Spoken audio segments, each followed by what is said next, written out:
being said, Eric, do tell, was Toya a good student? Well, it was outstanding. No, I'm serious. Sometimes, and my colleague Sean Shipper was there, I've taught them for many years.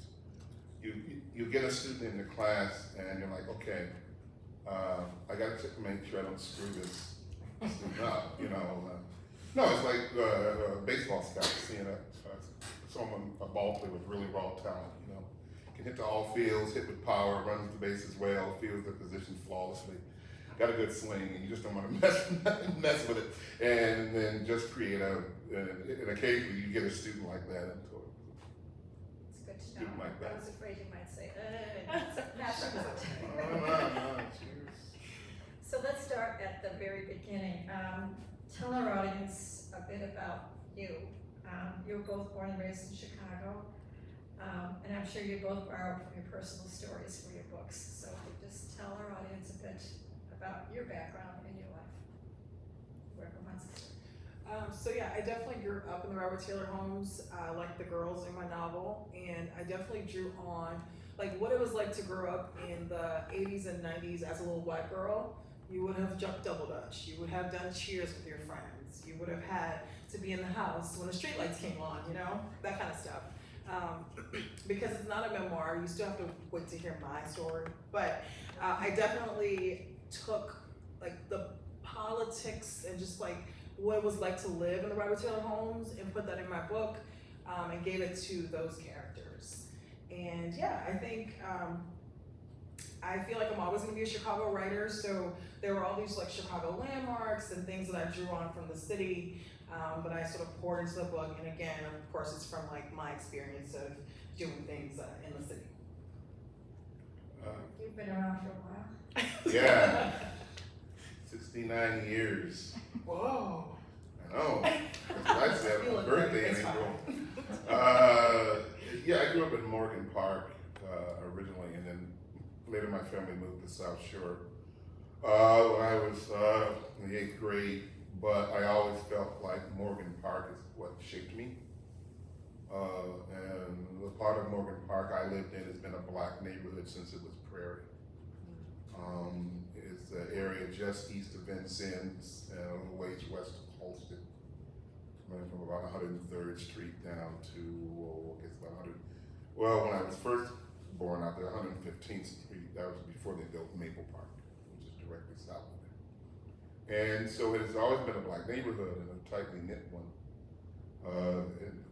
At a part of Raising in the Sun, there's a part where Mother Younger is talking to Walter and is talking about the dreams she and his father had when they first came to Chicago, and we were gonna not stay in this tenement for too long and save up some money and maybe get ourselves a little house out in Morgan Park. And that was what my mother's family did. They got a little house out in Morgan Park, and she had originally grown up in Inglewood. So you had two very, very diverse backgrounds. Yeah, and so it was a tight-knit neighborhood with a lot of churches. And so far apart, like people think of the South Side as like, a few blocks, not too far from downtown, but where Eric grew up, you're almost out of the state and moving towards Indiana. Yeah, what my mother calls Plum Nelly, plumb out the county and nearly half the state. Not quite out the county, but I can get the point. Right. And you've been teaching for how long now? 10, 20. As far as like We're almost 40 years. Wow. Almost 40 years. And you were blessed with parents that encouraged you. Well, they didn't discourage me, which is fine. Sometimes just having parents who are like, I told them I wanted to be a writer. They were kind of like, okay. But they didn't say no. They didn't say, no, you're gonna have to do. We're not sending you to college to be creative. You do something practical. Right. Yeah. You can get a job, because they had not been able to, accomplish their dreams. My mother had wanted to be a newspaper reporter as a kid. My father's dream had been to be a pilot, and he was very good at math, which eventually got him a job. He was able to transition out of being a truck driver to being a computer programmer at the University University of Chicago, but he never got his dream completed either. And so both of them were kind of like, you know, one of the things we're going to try to do is make sure our kids get to, whatever their dream is, they get to follow it, even if we don't quite understand it. Yeah. Or how they're going to make a living. I mean, they were artistic. My father was a singer, and you know, sang in the church choir. Yeah. He was a tenor. Toya, did you keep a journal? Oh, of course. Until my brother and cousins found it, and I shut that down for a few days. Yeah, because I'm the kind of kid who like would love to like write her little thoughts down and like we were probably diaries back then. Right. But yeah, my older brother, older cousins, they found it one day and read my little secrets out loud and laughed about it. And I was like, I will never write down my thoughts ever again. But then when I became an adult, I'm like, no one's coming to read your journal. It's all good. So by the time I started school here, I was definitely like keeping a journal, which becomes a requirement in our classes too. Did you want to become a writer? Was that your dream?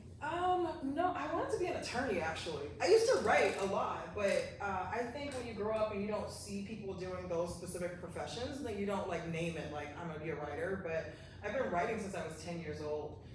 Even if I became an attorney, I still would have been writing a lot, I'm sure. Oh, they would be legal books. Yeah. Legal firearms. It'd be like a version of Scott Turow. Exactly, exactly.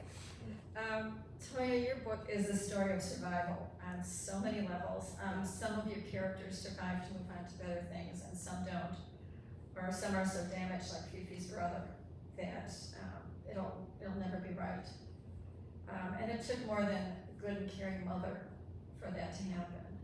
Talk about what it took to get by in the Robert Taylor homes, and what prompted you to write this book and when. That was like 5 questions. I know. All right. I think for these characters, definitely like their faith in God, their mentors in the community, their teachers, for some of them, parents of their friends. So it took a lot of different things. And then even having all those things didn't guarantee you were going to be okay. And I think about, there's this character, Michi, who like, I think, so I've spent a lot of time with these characters, obviously, and I even think about his storyline and where he is at the end of the book. And it's probably like the optimist in me. I still feel like he's also, like maybe it's a longer sort of journey to being okay, but I feel like the folks who are alive and still have a chance, like they are still working towards being okay. And a lot of that has to do with like all the folks in your life who you can cling to for support and encouragement. Right. I mean, it was definitely a tough childhood. There's no 2 ways about it. But your sense of community made a big difference. In both books, there's a strong sense of community. Yeah. In Eric's book, it's like the community kind of turned on itself a little bit because of Stupat. But talk about community and the importance of a sense of community. Well, you know, I grew up in Morgan Park, as I said, so some of this is, I mean, the neighborhood I invented for the novel is not a stand-in for Morgan Park. In fact, I mentioned Morgan Park a couple of times in the book to make it clear for folks who are familiar with the far south side that this is not Morgan Park by another name. And but drawing upon what I knew to be true from that part of the city, there were white neighborhoods on all sides. And so it really wasn't until I was an adult that I realized how hard the adults in my neighborhood had worked to keep a lot of stuff at bay. There was just so much stuff we did not have to deal with. The police were they were just not a presence in the neighborhood at all. It was rare to see a police car. And in Toya's book, it's the opposite. It's like you breathe, and there's There police, they are. and there's your family, like, yeah. And you know, when I was a kid, folks would go away to picnic on a Sunday afternoon and leave their downstairs windows open. Yeah. My parents thought nothing of having, my brother Mark and I eventually had a bedroom in our basement, and my parents thought nothing of having 2 young children in the basement in the summertime with the basement windows raised to let air through the screens. And so it was a really, everybody knew everybody else. If they didn't know you, they knew your parents, or they knew your grandparents. Both of my grandmothers lived in the neighborhood. You know, my uncle had been one of the folks who had started a credit union that was there on 111th and Vincennes, and so it was a place where, you know, everybody kind of knew everybody else, sort of, and which was both, and there are upsides and downsides to that. I mean, the upside is that you feel incredibly safe. You know, I've never felt safer than I did growing up out there. And the other thing, though, is because everybody knows everybody, or somebody connected to everybody thinks they can get in your business. And have perfect right to get in your business, and oftentimes do. And so it was that kind of neighborhood, and I drew on that because I felt, and I said this, I was at an event earlier, and I said, you know, I felt like the black middle class is conspicuous by its absence in a lot of American literature, and I wanted to write something that would talk about them, and frankly, in a story where overt white racism is not driving the drama. Right. Which is not to say in any way a denial of that, but simply that the Black African American life is as nuanced as any other culture. Right. Oh yes. And it wasn't like we were not aware of racism in our neighborhood, but the worst parts of it were really kept away from us. It was not something that impacted.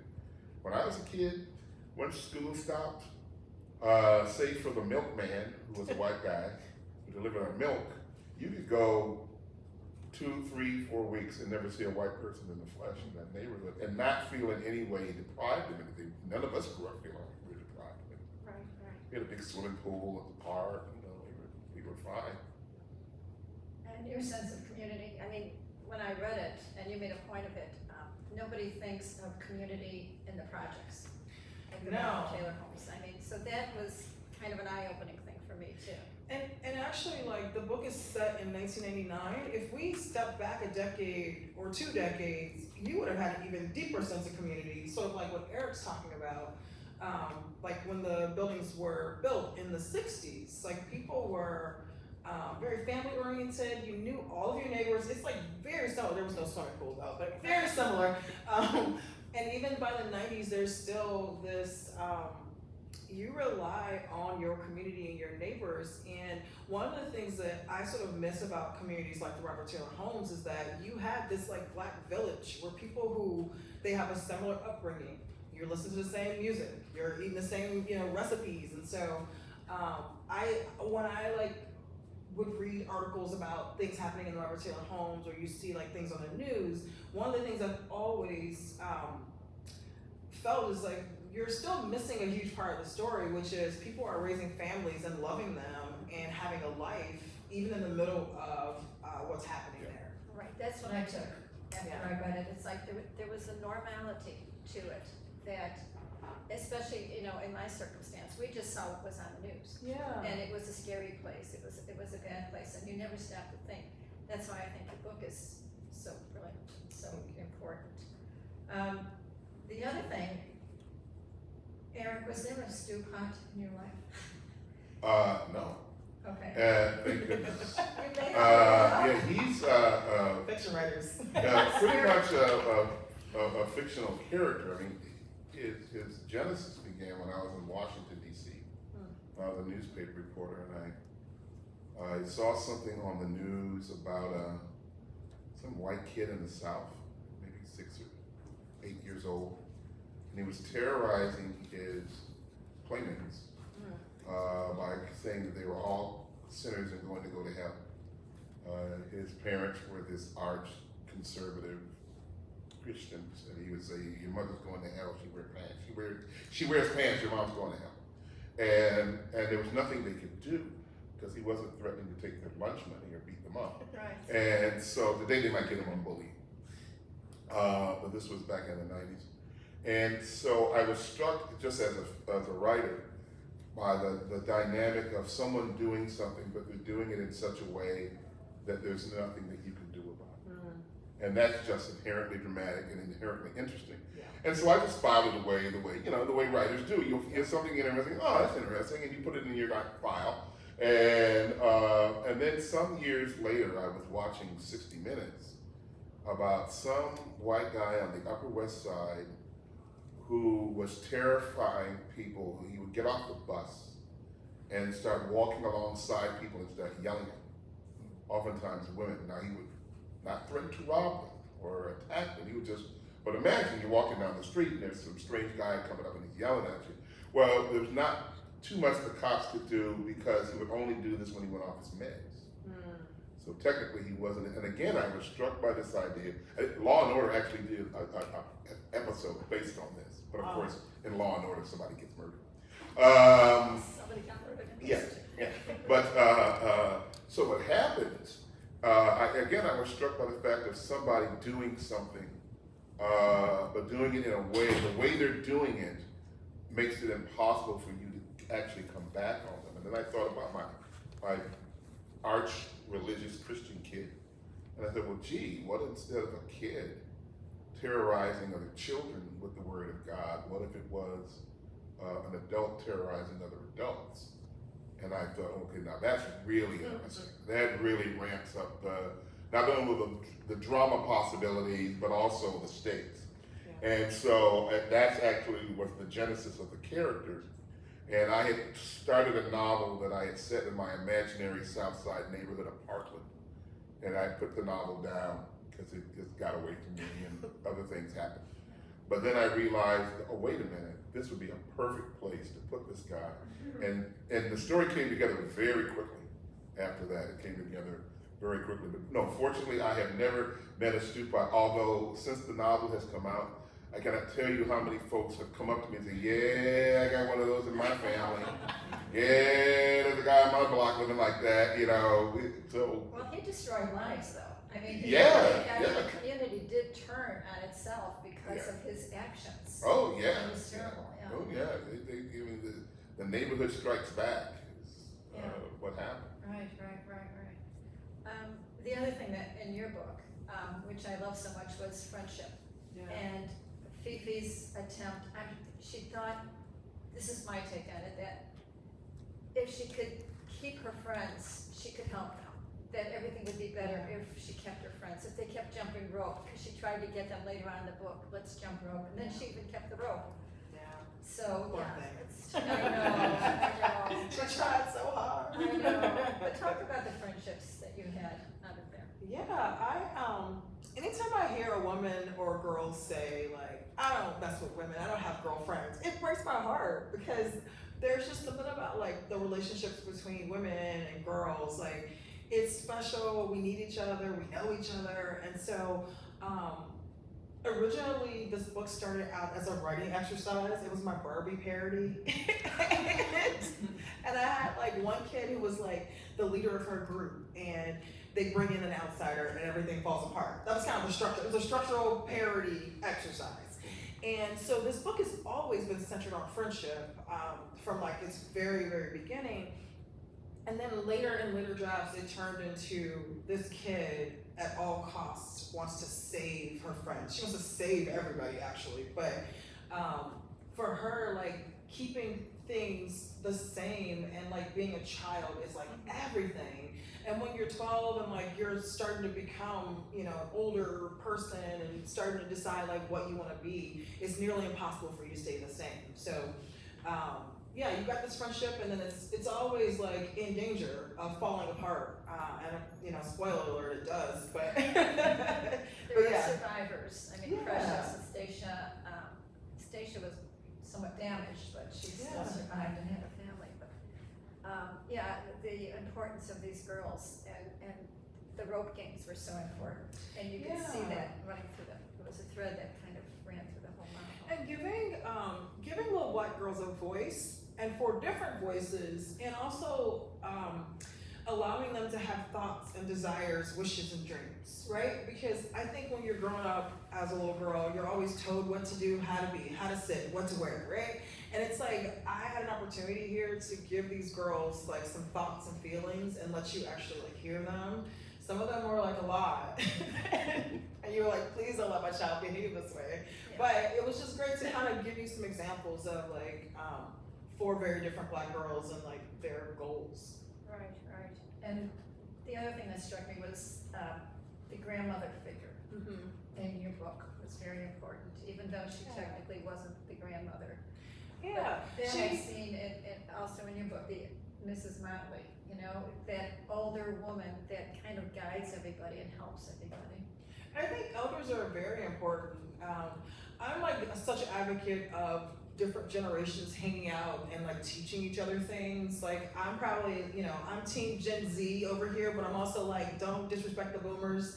They know things. Like, we should all be talking, And so I think even in my book, you've got all these different generations and they all have something to offer.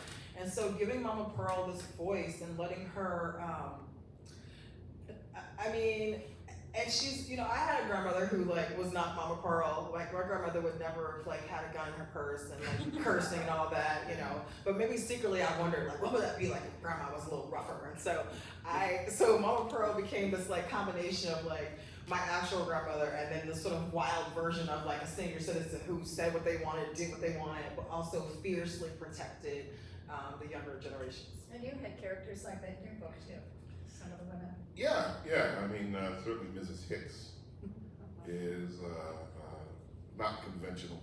Mrs. Hicks, who decides at a certain age that she's never going to sit with her legs crossed again, and she's going to wear the kind of clothes she wants to wear, and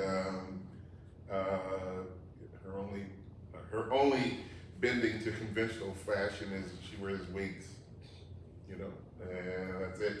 Yeah. And and I was just trying to give a kind of a spectrum of the kinds of folks I knew growing up in my neighborhood. There was this whole group that were my mother's generation. These African American women who had come of age after the Second World War and had gone to college and found themselves many of them much to their surprise, in the middle class. By, I remember my mother once saying, this is after we moved to South Shore, I remember my mom saying to me, if you had told me at age 15 that I'd be living in a bungalow in South Shore, I would have told you were crazy. And so they all seem to have immaculate cursive handwriting.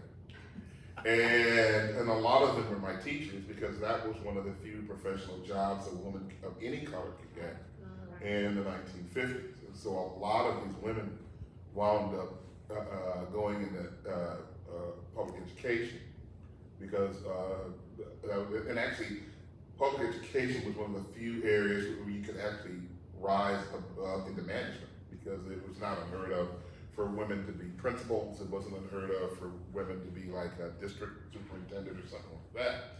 So they were all over the place in my grade school. And it was kind of, I wanted to kind of write about them, as well as the other kind of women that I knew, women who were like my grandmothers, who had both come up from the South during the Great Migration. And these were women you didn't mess with either. Well, no, I mean, grandma. I mean, it was an era in which you were not to interrupt adult conversations. You were not to talk back to adults. If you came home and the teacher said X and you said Y, the parents believed X. Yeah. Or if you came home and said the teacher yelled at me, well, what did you do? Exactly. It was never the assumption that somehow the teacher had been in the wrong. Yeah. And so it was, and they didn't have a whole lot of tolerance for whining about being bored or having nothing to do because they had grown up poor. The grandparents had grown up poor in the South, where some of them had, not so much my mom's mom, and had come through the Depression and the Second World War. And so they were not interested in hearing any stories about how hard you don't have to get up and go to work life was. And it was just, I mean, that wasn't even listened to. And so it was a different kind of, but again, you felt very loved. You know, it wasn't like they were smacking you around or anything, although you would get a whooping or a stitching if you did something wrong. Yeah. But you felt there's a lot of love, absolutely a lot of love. It's interesting because I grew up in the Back of the Arts, and it was a strong immigrant base, and there were times where nobody was speaking English.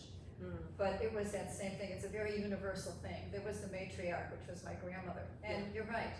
You did what they said, and they didn't have, after coming over from Lithuania or whatever, and working in the stockyards and going through depression and world wars, and to hear you complain, I'm bored, or I don't want to eat that. Oh no, you don't say you don't want to eat something. You ate what was on your plate. Take all you want, but eat all you take. That was my father's mantra about supper. Right. So these things are so universal in both books. They really are. But I love that because we're kind of in a season where people like to highlight our differences. Right. And at the end of the day, people want to raise their families. They want to have some fun. You know, whatever your faith tradition is, you want to try to get close to God. Like it just that stuff is universal. And I just think that unfortunately, like we're in this season where people want to highlight the few things that make us different. So I love that. I love that you said that. Right. No, it's the absolute truth, and I took that away with both books. It's like, yeah, I know somebody like that, or yeah, I went through that. Yeah, and you're making me think of The Jungle, which is like an ancient book. Oh, yes. But when you're talking about like Lithuanians living in the back of the yard, it's like that's the jungle. Yes.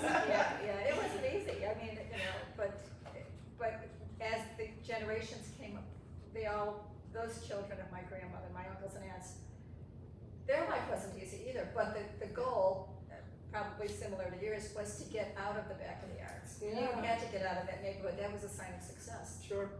And if you stayed, it was something that good. Yeah, and of course the difference is that for some, the avenues for getting out were more varied.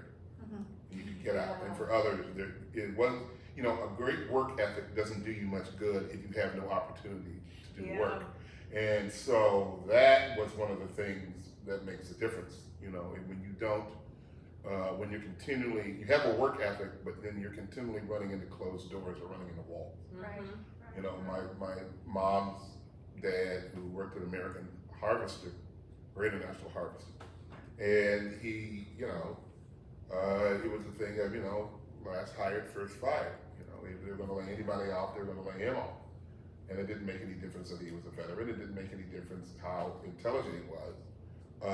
He was never going to rise. He was only going to rise to a certain level there, because for African Americans it was just this gentleman's agreement across the board. The newspaper industry, the advertising industry, you name it, we are not going to hire any African Americans to do much of anything. And that included things like the federal government. Chicago being a little different, because blacks did have a little more political power here than they oftentimes did in other places. So you did have, blacks who, through patronage, were able to get work, but it was still, in a lot of places, for a long time, it was just a live. Right. And folks just couldn't, they didn't have any room to maneuver. In both of your books, religion plays a strong part.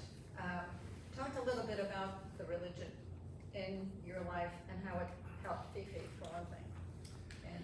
Yeah, on a very basic level, I just remember growing up where I grew up, there were a lot of folks who, if they did not have God, they would have no hope whatsoever, because you could very easily hear gunshots like every day, or some of the hopelessness of like not being employed or being depressed because you literally live in a slum.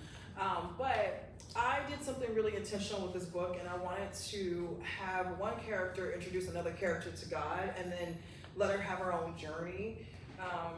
I joke that most people who are religious, they were born and their parents said, you are Catholic, you are Lutheran, you are Seventh-day Adventist. Like, you didn't have any options. Right.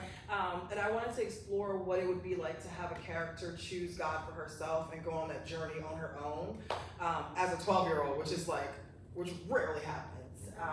So then you've got a character who has a foundation in church, like her parents are religious, and then she just happens to sort of invite a friend into her world, and then she kind of explores that. And Fifi's father is just touched upon a little bit. Yeah, because unfortunately, it is a reality that in some communities, like, you kind of know who your father is, you know of him, but you don't have a relationship with him. And I just remember growing up, there weren't a lot of dads in my neighborhood, and so that kind of rings true for this character. But then the characters who do have dads, like, I wanted to give you a variation of what that looks like. So, Right. Yeah. And the religion aspect in your book, it's Well, yeah, it's front and center. yeah, religion on steroids. Just Yeah, and of course, you know, like I say, you know, having a character of that sort, right. who's terrorizing his neighbors with the word of God. And of course, I'm getting into these other characters, and they have varying relationships. You know, Mr. Davenport is Catholic, and Mr. McTeer is Catholic, but he's a convert. And sometimes, as I was talking to a priest who lived across the alley from me in Lincoln Park, and I said, well, Father Frank, I'm writing a novel, and I got one of the characters who's a convert. He's kind of really hard line, and Father Frank said, yeah, those converts. And of course, Mrs. Motley, who's Methodist, which is the church that I grew up in. I grew up in the African Methodist Episcopal Church, which is, and our church has been in the neighborhood since about, I guess, 1890s. Oh, wow, yeah. And so there were different, there was one Catholic church, Holy Name of Mary, and then there were various other Protestant churches of every stripe, from Baptist to Lutheran to Presbyterian, you name it. It was a lot of AME churches, and so, and they all had kind of a different way of, you know, my church was very quiet. I mean, not the quietude of Presbyterian church, but it was pretty quiet. You know, like the loudest thing you heard in that church was an occasional amen during a sermon, and that was about it. And but they had really nice choirs. Like I said, my dad was in one of the choirs. They had a different choir for every Sunday. Oh, And so my dad's choir, the bell tones, were the second. I think theirs was the second Sunday of every month. wow. So. And did your church have a choir too? So it's funny, the Seventh-day Adventist church is like, it's wide reaching, and I grew up in a black church, a black Seventh-day Adventist church that had a choir. To this day, my mom's like, when's your church gonna have a choir? And I'm like, that would be the whole congregation. Like, who's gonna sit in the pews? Like, choirs, cause choirs are a luxury now. It's like, I had to explain to her what a praise team is. It's like, you've got 2 or 3 people, they're leading praise with the congregation, but like, a 25-piece choir, like, that is a privilege in 2022. You like want people to come to church. You like hope you can fill your church. But I grew up with choirs. We had there's like the all church choir, and then there's a youth choir. We didn't have enough to do all 4 weeks, but yeah. Well, the other thing that struck me is within the religion, there was still the bigotry against the gay community. That plays a big part in your book. And it was the same thing, I'm sure, in so many religions, that how devout you could be, but at the same point you can ostracize someone because of their beliefs. Yeah, And it's well- better now, I hope. Well, you know, the thing is, in a church like that, it was in a place or like in my knowledge, the problem isn't that there are gay people, is that there are gay people who might acknowledge that they're gay. Nobody had a problem with you being gay as long as you never said it. As long as you never said it, you never came out and said anything, you were never openly about it, and okay, we can deal with so-and-so, Miss so-and-so, Miss so-and-so live together, okay. But as long as no one ever came out and kind of said it, then sometimes folks were all right. Yeah. with it. But when they, because of Stu Pat. when they- Well, yeah, well, Stu Yes. out somebody in the neighborhood, that's what happened, you know. Yeah, yeah, And folks were fine with Irma until that got, right, you know, right. so that happened. Because that was a real sad section of your book too. Yeah. Yeah. But she comes She does come back, back yes, and triumph. She comes back. yes. What's next? Are you going to do a sequel to Summer on State Street? So what is so funny, Eric Charles May, is that so long ago in your class, I like rolled my eyes, but you said to me, it was prose forms. Prose forms is this class where you sort of take these little pieces of a story and they can be rearranged any way you want them to be. I was taking prose forms with Eric, and it tends to be like nonfiction.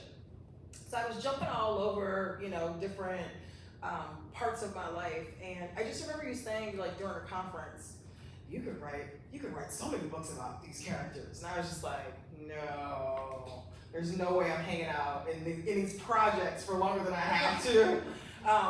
But then over the summer, while watching a Marvel movie of all things, I was just like, you know what, you could write a series, like you could really sort of stay in the story world. And so I'm working on another State Street book. We'll just call it a State Street book. I'm working on another State Street book.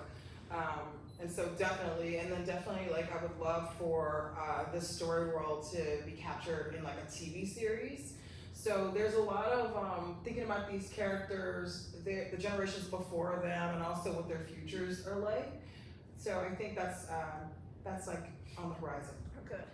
See, a lot of the stories when they're depicted, especially on television, it's the African American isn't a gang, and there's a lot of violence. And you know, your book juxtaposes a regular life, a normal life, and that's what you don't see on television and in the movies. They tend to focus on the violence and the drugs and things like that. They also don't know what to do with women and girls. Like, we can be someone's mom, girlfriend, teacher, but it's like, we don't have dreams, goals, hopes, none of that. So I'm hoping to sort of add to the canon of, like, if they're gonna be inner city stories, can you Right. also let the females in the stories have a story, have, you know, a life, and so that'll be really important. And have an for me. education and have careers and Yeah, and and better themselves. And even if they don't, because I definitely, Stacia was a very intentional character. Like, she does not make wise decisions, No. but some of us don't. And we're still out here in the world, and it was important to characterize someone like her who's grown up in like a gang family. So yeah, it'll be, we'll see what happens. And some of the girls in your book, they didn't have the strength to fight back. There was that helplessness. Yeah. Where Fifi, I think, you didn't mess with her. I think she had the strength, she had her mother. Yeah.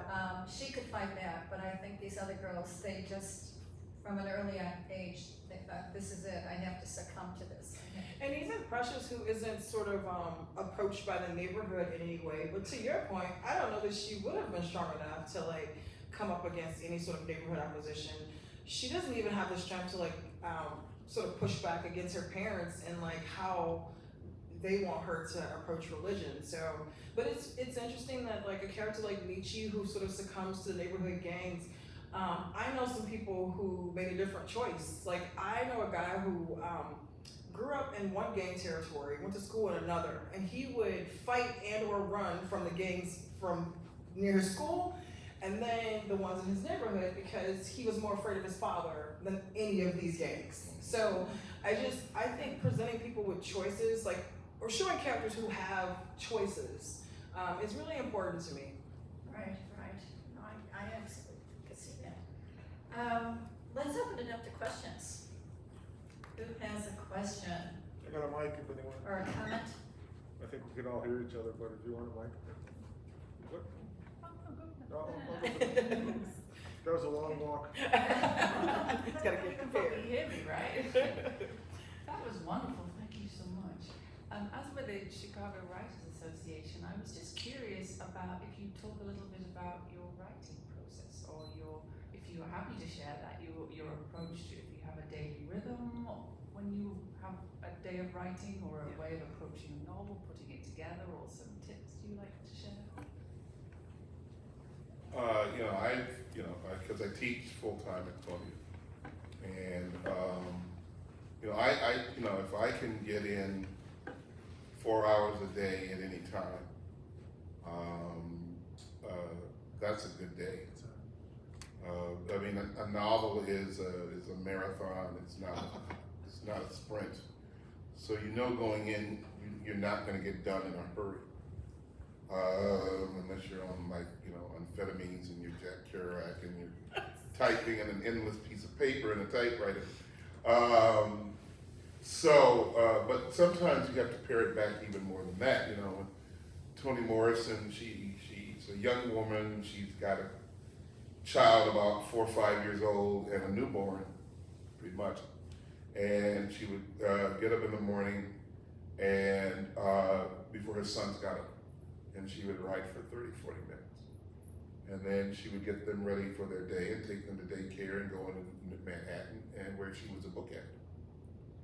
You know, and she would do that job and then come home and do what single mothers do, you know, with the kids, make them get supper, you know, read to them or whatever, and put them to bed, and then she would get up the next morning before they got up and write a little more, and that's how she wrote A Good Hunk of the Bluest Style.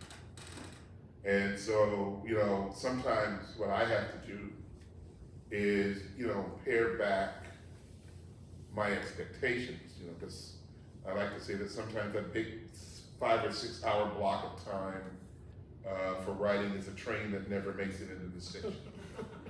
And if you would keep waiting around for that, you might not ever write anything. But if you write for even 40 minutes, 5 days a week, you can get plenty done. In a month's time, that's a decent amount of writing done. And so sometimes, because we all have busy lives, you know, it would be great if we could be like, you know, Virginia Woolf and sit there, and Leonard Woolf is keeping the world at bay, and we're sitting there with our cigarettes and our writing, and I mean, we're writing all day long, and maybe we come out to do to tell the cook, okay, this is what we're having for supper. And, but most of us, that is not the reality of our lives, you know, we have work, and we have relatives, and we have friends, and so sometimes you have to figure out, how do I get the writing in around all these other things that have to be done. If not, I don't have an option. This has to be done. And so sometimes the thing to do is to give yourself a break. That's what I try to do. Yeah. Give myself a break and say, well, all I have today is 45 minutes. So I will write for 45 minutes, and that'll have to be it for the day. And to not agonize over it, you know, don't agonize over what you didn't get done yesterday, because yesterday's gone, and agonizing over it is just going to screw things up for what you might be able to do today. And so that's what I do. That's my process now, is that I try to get the writing in whenever I can, and get it in for however long as I have, and then, you know, and sometimes it's longer than 40 minutes, but I take that mindset so that I don't. Because sometimes if you keep thinking, I gotta have a big block of time to write, at least this is the way it is for me, then that starts to weigh on you. And that actually keeps you from writing. You start beating up on yourself, like, oh man, I didn't write out, you know. And so I'm all about not pulling a lot of boulders up the mountain that you don't have to pull up the mountain. And that's not when you have to pull up the mountain. Like, the first draft has to be perfect. That's another one you can let go of that. Yeah. And there's another boulder you don't have to pull up the mountain, because nobody's first draft is perfect anyway, so don't worry about it. So. All the teachers in the room, please cover your ears. I do not write every day. I probably spend I spend time thinking a lot about whatever creative project is on the table, and maybe even making lists, or even if there's a book that like right now, it seems so random, but I need to go get a copy of Moby Dick, because I never read Moby Dick, but I heard that some chapters are, oh, you're still covering your ears. Some chapters are just about the whale and like research about the whale, and then you get back to the actual story. And the book I'm working on now has a lot of research in it, and so I'm really interested in what that structure could look like, to have like a whole bunch of like research information, and then like your story continues. So I would consider that writing too, like if I'm reading to research a thing, but I'm sort of a binge writer, so I could write for 5 hours and then not touch it again for like 4 more days. But there's a confidence. I sort of know that that I'm committed to this project, and that the writing will happen. And I don't know. It could be a day where I'm like, I really want to go for a walk and just kind of think, as opposed to like every day sitting down to write. And even when I had like there was a season where I had like a really intense 9 to 5, and it was in like a gorgeous building that had several conference rooms and a mother's room and all of that. And I would like literally reserve the conference room for my lunch 3 days of the week. And I would eat for 15 minutes, write for 40, and then take the rest of the time to like try to get my mind back to like getting into my job. So it's really kind of like a hodgepodge. But I just think that writing, for me, like there are all these different elements of it: the reading, the thinking, the dreaming, the making lists and stuff. And then when there is actual like sit down at the computer and write, I can do that for blocks of time, even though my trainer told me that at my age I should be stopping to stretch after 40 minutes. So that's gonna be a new thing. No, I didn't want to imply that I write every day. No, but you teachers love, and like famous writers, they're like, write every day. Like, that was like the thing. And I'd be like, shh, don't tell nobody, because you're never gonna do that. Well, it's even for 3 minutes, you should write every day. No, I don't write every day. I That's do the thing. my writing in my head. If I'm Yeah. in the car driving, or if I'm going for a walk, I could visualize the whole thing. So it's for each individual what works for you. Yeah. Walking while you're doing the laundry. Another question?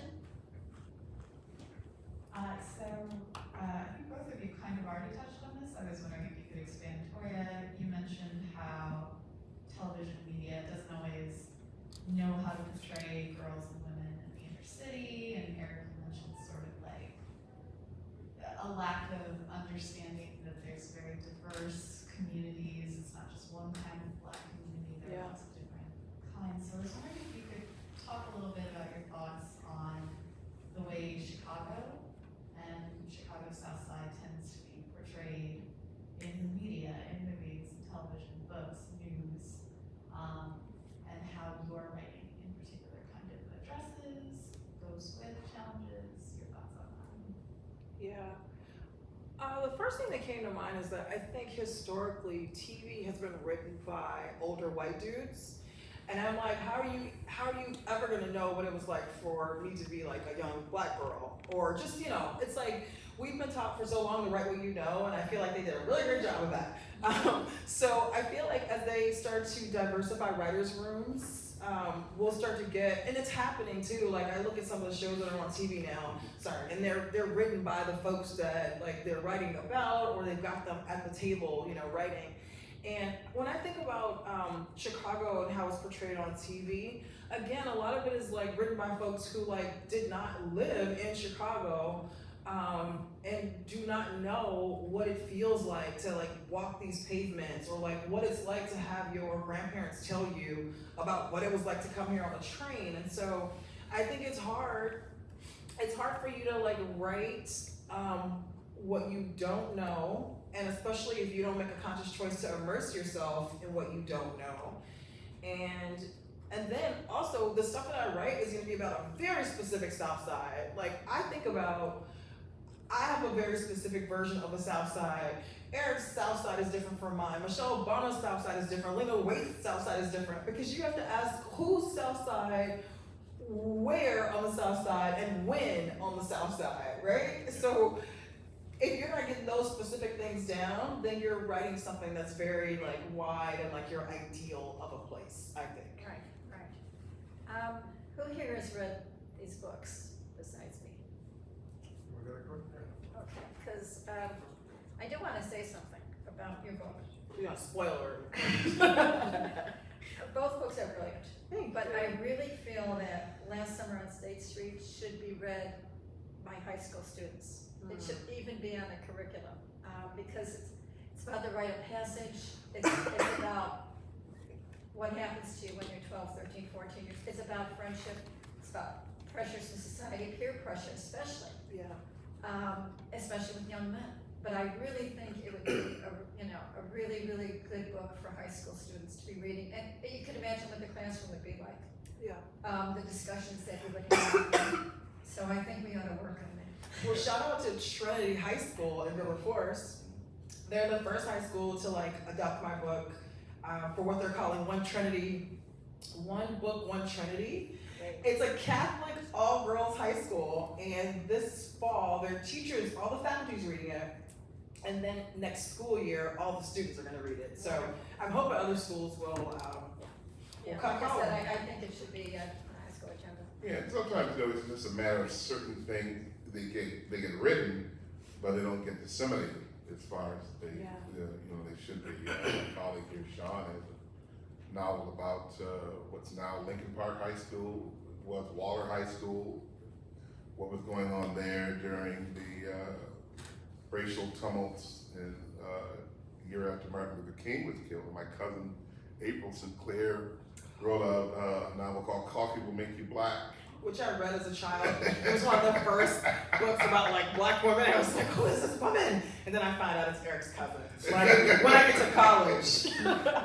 And they were going to make it into a movie, and then the pandemic, and I think Gabrielle Union was going to direct it or something. But then the pandemic hit, and all the production shut down, so I don't know where it is at this time. But sometimes, you know, the stuff gets written and it just doesn't get disseminated very far, you know, because it's when you dive profoundly into the specific that you get to the universal. And I think the specificity is how someone who doesn't have that experience can actually understand it. Because what you're getting is the human heart dealing with these specific issues, but what the universal connection is, we can understand, we can understand those girls in the novel. Even though we may have never lived in the projects, because we understand their innate human, we all know what fear feels like, and we all know what being confused feels like, and these are the things that touch desperate readers. This is why we can, you know, read Shakespeare, you know, hundreds of years after the fact, and yet there are things about these plays that still move us, you know, for instance, that's just an example. And even though it's very specific, they're using a very stylized language. And so it's, you know, that's the kind of thing that you're kind of hoping for will get widely, like I say, more widely distributed. You know, because that sometimes is the problem, is that people are in fact writing some very good things, and they just don't get the kind of attention, you know. And when you're talking about Hollywood, you're talking about a completely different beast. You know, you have to appeal to a much wider range of people, and that means a lower common denominator. And oftentimes the common denominator is violence. And you know, it's you look at a lot of things that are depicted on television, and yet if you were to actually go to those kinds of places, you would be really surprised at how much more nuanced they are than the TV depictions of them. Right, which is what I think you brought in both of your books. You know, the universality of it, and the common thread that humans were all. There are so many things that were just the same, and we shouldn't be having as many divisions, because we feel the same, we cry over the same things, we laugh over the same things. So. Any other questions? Charles Bennett. Thank you. Any question? Yes, I'm just curious, you're both published. Can you tell us how you got published? Oh, the journey. No. It's who you know, right? Well, I like to tell my students, you know, when opportunity knocks, you better have your coat on and be ready to go. Because if you tell opportunity, oh, just a minute while I go get my coat, by the time you get your coat out of the closet, opportunity is gone. And in other words, you have to be ready for something, so that if an opportunity arises, you're ready to take advantage of it right away. I mean, for me, my publisher is Akashic Books out of Brooklyn, New York. run by a guy named Johnny Temple. That's his actual name. And Johnny grew up playing punk rock music in Washington, D.C., in the northwest quadrant of Washington, D.C., went to Woodrow Wilson High School. And later on, he was a bass player in the punk band Girls Against Boys. And then instead of spending all of his money on wine, women, and song, he started an independent publishing house. It's now one of the top independent houses in the country. And Johnny had been invited to Columbia. We used to have a thing called Story Week. We would bring in writers and agents and publishers, and we would have these readings and panels and whatnot. And Johnny had come in to do a publishing thing, just talk about publishing as an independent publisher. And because I think he had published Sean's first novel, Hidden Points. And Johnny had done some event. We were, me and some of the other folks were walking to a restaurant, we're gonna have something to eat. And he said, "What are you doing?" And I said, "Well, I'm working on this novel about this guy." I give him the elevator pitch. About this guy who's terrorizing his neighbors with the word of God. He gets out of prison, moves back in with his widowed mom. His neighbors find out he's much more of a problem as a born-again guy than he was as a thug. And Johnny goes, "Oh, that's interesting. Well, let me know. You're done." Well, it took some years later. And, I sent it to him, and of course, he knew Sean, but that didn't mean he was gonna publish it. You could know all the people in the world. I mean, it's a business. The publishing world is a business. Yeah. And they don't publish stuff to be friends, or because, some folks will come to me like, "Well, I have this book," like I can call my publisher and go, "You've gotta publish this thing." That's not how it works. And at the end of the day, it's always about, do they think it's a worthy enough something to publish? So the first order of business, I tell any aspiring writer, is write something good. That sometimes I see folks trying to get the cart in front of the horse, and the first thing to do is write something of quality, and that has a much better chance of finding an audience than anything else. And so, but it took me a while. There were a number of places that turned my novel down. I got a letter of introduction from a published author to the Morris agency with Morris. And the guy wrote me back, "I don't understand what the folks in this neighborhood are all upset about." And I said, "Well, okay, this is one guy who's not getting the novel. He doesn't get it. Okay." And so that's what I mean. So I don't have an agent. I place my book without an agent, but some people do. My cousin April, she got an agent, and that was able to place her novel. It all depends. So I would say that was me. That's what happened. That's how I got published. But it was only because I sent them a copy that was so clean. There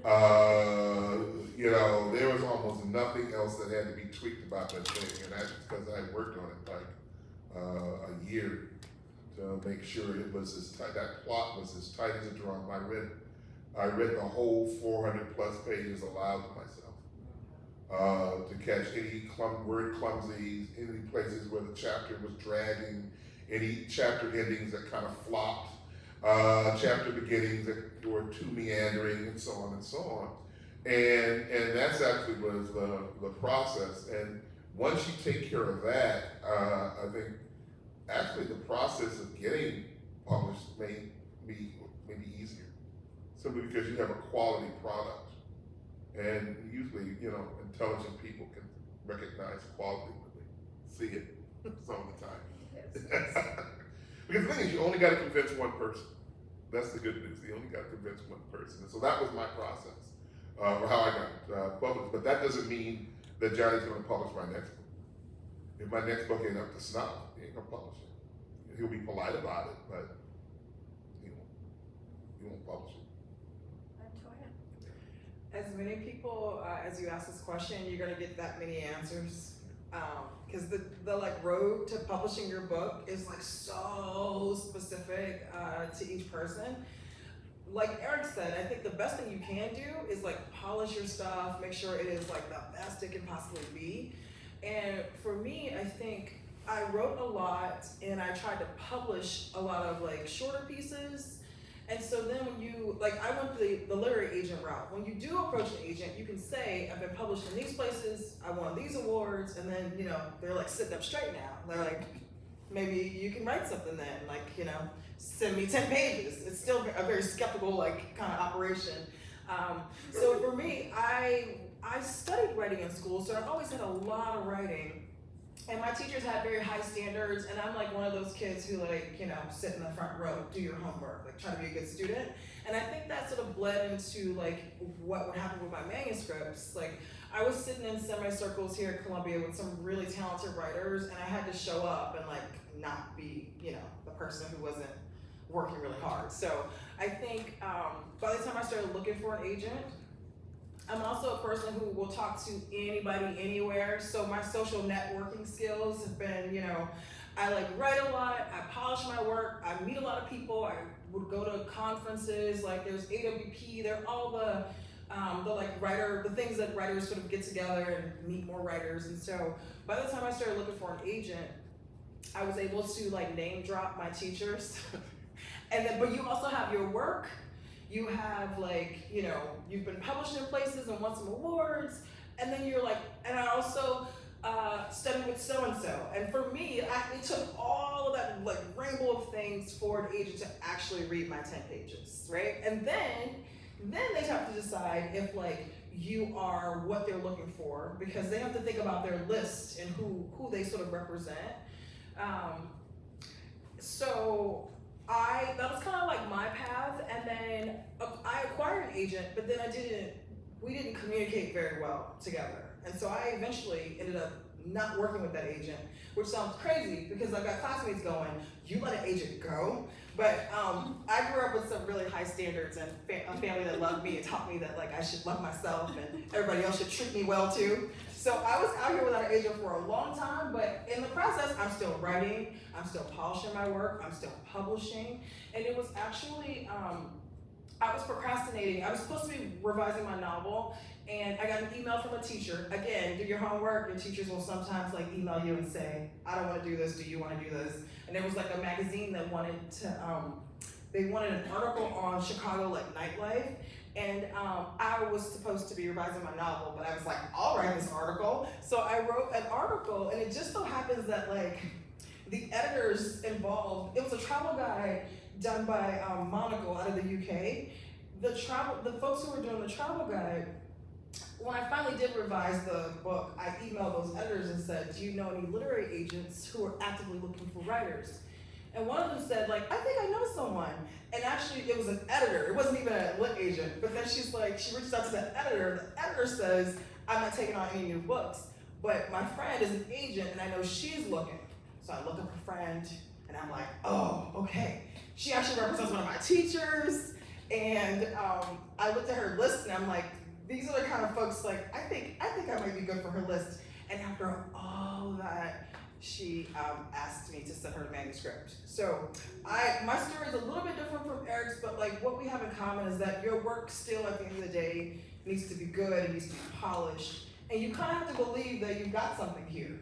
Like this is the moment where you need to be a little bit like, my work is good, even if it's not true, like this is a fake it till you make it kind of thing. Like work really hard and then like have a good product, and then like try all the things. And it may be like going with a publisher that doesn't like require an agent, or if you like get a lit agent and they can send it to like editors in New York, you can go that route, but it goes back to like work really hard on your stuff and make sure it's really clean. And this is a good time to be a writer. The internet has opened up all kinds of possibilities for writers that weren't there 25 years ago. They're online, I mean, it used to be online magazines were on the fringe. And they're not on the fringe anymore. And there are online publications that put out quality stuff. And there are all these in Chicago, there are all these, in terms of personal essay, there are all these organizations. There's Story Lab, there's Story Studio. I'm part of Second Story, and they do personal essays. and they are always looking for new people. And they have if you go to Second Story's, their website, they have an application period. And you can send them in your personal essay. Now it's nonfiction. But you send them in their personal essay, and if they accept it, they bring you in, they'll have a curator that'll work with you, to sharpen it, you get a rehearsal, and then you'll do a performance with probably 2 or 3 other folks doing personal essay, and usually with some sort of musical accompaniment. They'll have somebody usually with a laptop coming in with music at certain points during your essay to kind of heighten certain things, which is really, really cool. And they've been around for over 20, 21 years now. And there are a lot of places now to place your stuff and that are looking for things.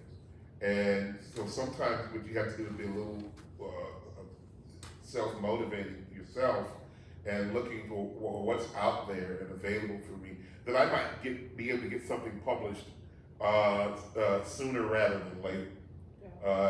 They're looking for short stories, or they're looking for personal essays, because the internet allows you to really do niche publishing that would have been financially not simply impossible 30 years ago. But now, because you don't have to worry about, presses and paper and ink, and how you're going to get it from the warehouse to the retailer, and then taking back copies and yada yada yada and all that stuff, and all kinds of that. And not even only in someone to advertise it, you can now market to a niche, market in a way that you couldn't necessarily do in the past. And so sometimes what you may want to look for is, well, who's publishing what I want to write? Our fellow travelers. Folks who are looking for this kind of writing, and there's a lot out there, and you don't even have to go out and buy the writer's market anymore. Remember the writer's market, big, thick, heavy book that was always to some degree already obsolete by the time you got it, because editor so-and-so or agent so-and-so is no longer in the place they are in the book. Well, now you can go online and find a lot of these places, and everything's current, usually is. And so it's really, really, I like I say, this is a really great time to be a writer, I think, as exciting a time as I've ever seen. With CWA, we just got through, we cut off our Book of the Year award, which we have every year. The submissions have stopped. I was the lucky person who went to the post office and got these books. But the majority of the books, and we broke records this year. We've got more books than ever. But the majority of them were indie fiction. Very, very few traditional fiction. They're all going independent. And 3 of them that I've read were absolutely brilliant. But there is a really strong independent fiction movement out there. And people, I think, are kind of shying away from the traditional publisher. Because it's such there's so many things that have to go right for you to end up publishing with one of it's not even the big 5 anymore, it might be the big 3, but there's so many things that have to be in place for you to even get, because those publishers they don't talk to writers, they only work with agents. And then it's for you to get an agent, who do you have to know, what you have to do to get their attention. So that makes total sense to me that a lot of indie books are. It's gotten easier. Any more questions before we say farewell? I would start with 2-part. One, are your books for sale somewhere here at LitFest, and where? And also, Toya, if you would mind talking a little bit about your short stories and your audience for those. Yeah, let's start with the short story question. So a lot of it was stuff I was writing here. I was just doing my homework. And I think, again, back to prose forms, I feel the first thing I published was a how-to. You have to write a how-to, and my how-to was how to make hot water cornbread, which actually is still out there on the internet somewhere. It might end up in a short story collection. It literally is a recipe with a little side of shade for my grandma about me not being able to cook because I'm educated. Because for some people, those things don't go hand in hand. If you're in school and you have degrees, you can't cook a meal. It's one or the other. And I just thought that was so funny, and so it sort of ended up in this how-to that I wrote in class. And then originally this book was 3 short stories. It was like some version of The Four Girls, and we were always back in the Robert Taylor Homes, and that's what made me realize, like, I think this wants to be a novel, because you keep writing about these girls, you keep going back to these projects that you swore you did not want to think about ever again, and so I think sometimes you have a story idea, and you have to ask yourself, like, what's the best form for you to tell the story, and a lot of folks, especially like writing programs, probably just because of the brevity of it, like, how are you gonna read a whole novel that some student submits in a semester? Like, it's just impossible. And so a lot of writing programs teach students how to write short stories. And so I was definitely like writing a lot of short stories, and yeah, but I love the novel format. Like, you've got more time to figure things out, I guess. So your books are out there? So I am reading at Printers Row tomorrow, and I know there are books for sale. I'm not sure. Hold on.